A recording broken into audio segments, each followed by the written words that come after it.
Si vous voulez être un vrai travailleur de l'œuvre divine, il faut que votre premier but soit d'être totalement libre de tout désir et de tout amour-propre égoïste. Votre vie entière doit être une offrande et un sacrifice au suprême.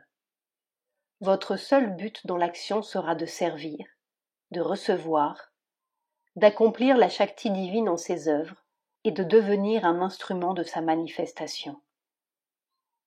Vous devez croître en la conscience divine jusqu'à ce qu'il n'y ait plus aucune différence entre votre volonté et la sienne. Aucun mobile, sauf son impulsion en vous. Aucune action qui ne soit son action consciente en vous et à travers vous. En attendant d'être capable de cette identification dynamique complète, vous devez vous considérer comme une âme et un corps créés pour son service, comme celui qui n'agit que pour elle. Même si l'idée d'être un travailleur séparé est forte en vous, et que vous sentiez que c'est vous qui agissez, il faut néanmoins le faire pour elle. Toute volonté de choix égoïste, toute soif de profit personnel, toute précondition d'un désir personnel doivent être extirpées de la nature. Il ne doit y avoir ni exigence du résultat, ni recherche de la récompense. Le seul fruit pour vous est le plaisir de la Mère divine et l'accomplissement de son œuvre. Votre seule récompense, un progrès constant en la conscience divine, le calme, la force et la béatitude. La joie du service et la joie du développement intérieur par les œuvres est la récompense suffisante du travailleur désintéressé. Mais un temps viendra où vous sentirez de plus en plus que vous êtes l'instrument et non le travailleur. Car d'abord, par la force de votre dévotion, votre rapport avec la Mère divine deviendra si intime qu'à n'importe quel moment vous n'aurez qu'à vous concentrer et à remettre tout entre ses mains pour être guidé par sa présence et recevoir directement son ordre ou son impulsion et l'indication sûre de la chose à faire, de la manière de la faire et de son résultat. Ensuite, vous percevrez que la Shakti divine non seulement inspire et guide vos actions, mais qu'elle les met en mouvement et les accomplit. Tous vos mouvements prennent naissance en elle, tous vos pouvoirs sont les siens. Le mental, la vie et le corps sont des instruments conscients et joyeux de son action, des moyens de son jeu, des moules de sa manifestation dans l'univers physique. Il ne peut pas y avoir de plus heureuses conditions que cette union et cette dépendance, car cette étape vous fait traverser la frontière de la vie d'effort et de souffrance dans l'ignorance, et vous ramène à la vérité de votre être spirituel, à sa paix profonde, son intense Ananda. Pendant cette transformation, il est plus que jamais nécessaire de vous préserver de toute souillure des perversions de l'ego. Ne laissez se glisser aucune exigence, aucune insistance qui vienne ternir la pureté du don de soi et du sacrifice. Il ne doit y avoir ni attachement à l'œuvre ou à son résultat, ni fixation de conditions, ni prétention à posséder le pouvoir qui au contraire doit vous posséder, ni orgueil de l'instrument, ni vanité, ni arrogance. Rien dans le mental ni dans les parties vitales ou physiques ne doit être autorisé à détourner à son usage la grandeur des forces qui agissent à travers vous, ou à les posséder pour sa satisfaction personnelle et séparée. Que votre foi, votre sincérité, la pureté de votre aspiration soient absolues et imprègnent tous les plans et toutes les couches de l'être. Alors, tous les éléments perturbateurs et toutes les influences déformantes tomberont progressivement de votre nature. L'étape finale de cette perfection viendra quand vous serez complètement identifié à la Mère divine et que vous ne vous sentirez plus un être séparé et différent, un instrument, un serviteur ni un travailleur, mais vraiment un enfant et une pure parcelle éternelle de sa conscience et de sa force. Toujours, elle sera en vous et vous en elle. Votre expérience constante, simple et naturelle sera que toute votre pensée, toute votre vision et votre action, Même votre respiration et votre mouvement viennent d'elle et sont les siens. Vous saurez, verrez et sentirez que vous êtes une personne ou un pouvoir formé par elle de sa propre substance, émané d'elle pour le jeu, et pourtant toujours en sécurité en elle, tel un être de son être, une conscience de sa conscience, une force de sa force, un ananda de son ananda. Quand cette condition sera entière et que ces énergies supramentales pourront librement vous faire mouvoir, vous serez parfait dans les œuvres divines. La connaissance, la volonté et l'action deviendront sûres, simples, lumineuses, spontanées, sans défaut. Un jaillissement du suprême, un mouvement divin de l'éternel.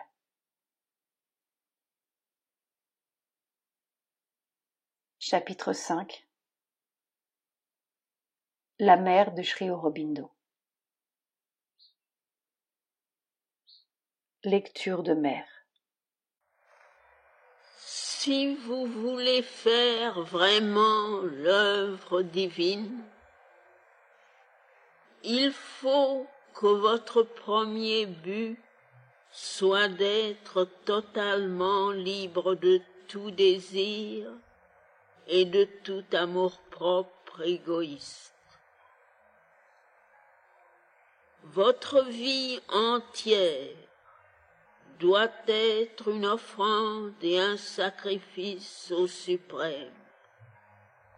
Votre seul but dans l'action sera de servir, de recevoir, d'accomplir et de devenir un instrument manifestant la Shakti divine dans ses œuvres.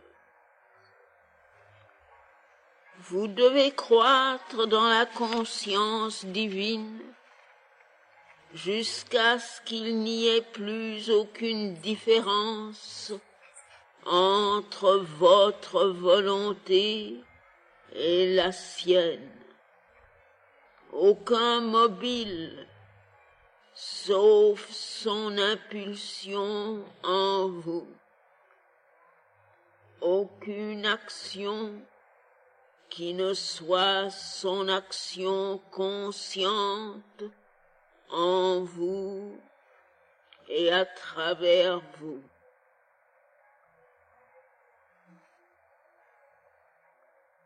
Jusqu'à ce que vous soyez capable de cette identification complète, dynamique, vous devez vous considérer comme une âme et un corps créés pour son service, comme celui qui n'agit que pour elle. Même si l'idée du travailleur distinct est forte en vous, et que vous sentiez que c'est vous qui agissez, cependant, il faut le faire pour elle.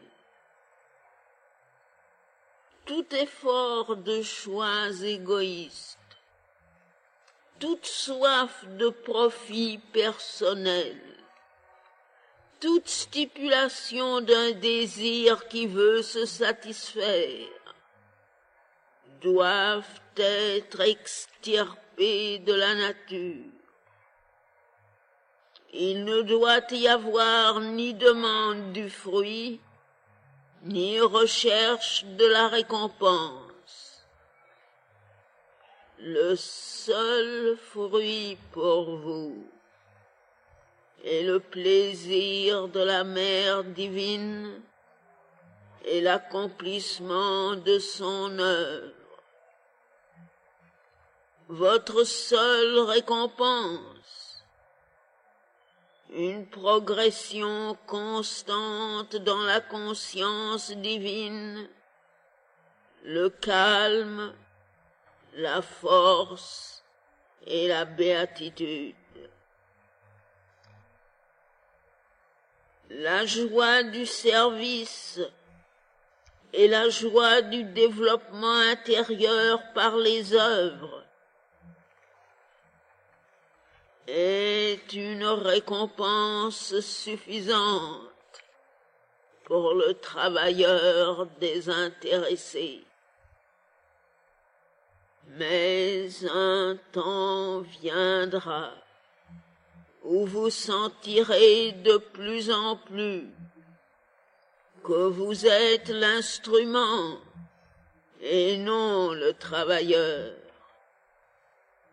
Car d'abord, par la force de votre dévotion, votre rapport avec la Mère divine deviendra si intime qu'à tout moment vous n'aurez qu'à vous concentrer et à remettre toutes choses entre ses mains pour être guidé par sa présence et recevoir directement son ordre ou son impulsion, l'indication sûre de la chose à faire, de la manière de la faire et de son résultat. Ensuite, vous réaliserez que la Shakti divine non seulement inspire et guide vos actions, mais en prend l'initiative et les accomplit. Tous vos mouvements prennent naissance en elle.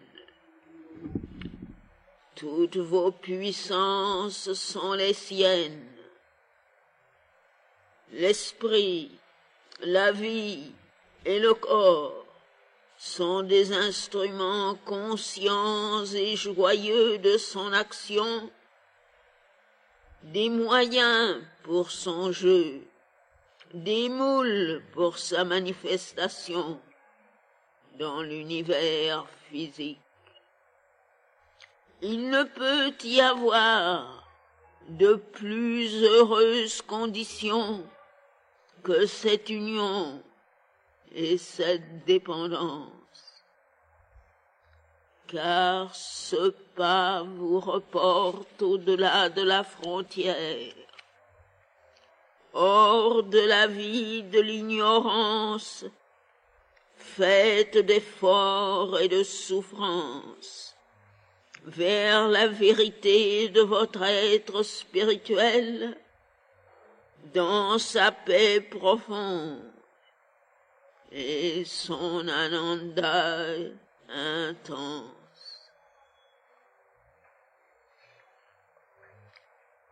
Pendant que cette transformation a lieu, il est plus que jamais nécessaire de vous préserver de toute souillure provenant des perversions de l'ego. Ne laissez se glisser aucune exigence, aucune insistante réclamation qui puisse ternir la pureté du don de soi et du sacrifice. Il ne doit y avoir ni attachement pour l'œuvre ou pour son résultat, ni imposition de conditions, prétention à posséder le pouvoir, qui au contraire doit vous posséder, ni orgueil de l'instrument, ni vanité, ni arrogance. Il ne doit être permis à rien, dans le mental ou dans les parties vitales ou physiques, de détourner pour son propre usage la grandeur des forces qui agissent à travers vous, ou de les posséder pour sa satisfaction personnelle et distincte. Que votre foi, votre sincérité, la pureté de votre aspiration soient absolues et pénètre tous les plans et toutes les couches de l'être. Alors, tous les éléments perturbateurs et toutes les influences déformantes tomberont progressivement de votre nature. L'étape finale de cette perfection arrivera quand vous serez complètement identifié à la mère divine et que vous ne vous sentirez plus un être séparé, un instrument, un serviteur ou un travailleur distinct et différent, mais vraiment un enfant et un pur fragment éternel de sa conscience et de sa force. Toujours, elle sera en vous et vous serez en elle. Ce sera pour vous une expérience constante, simple et naturelle, que toute votre pensée, toute votre vision, toute votre action, même votre respiration et votre mouvement viennent d'elle et soient les siens. Vous saurez, verrez et sentirez que vous êtes une puissance formée par elle d'elle-même, extériorisée pour le jeu, et pourtant toujours en sécurité dans son sein, être de son être, conscience de sa conscience, force de sa force, Ananda de son Ananda. Quand cette condition sera complète et que ces énergies supramentales pourront librement vous faire mouvoir, vous serez parfait dans les œuvres divines. La connaissance, la volonté et l'action deviendront sûres, simples, lumineuses, spontanées, sans défaut. Un courant du suprême, un mouvement divin de l'éternel.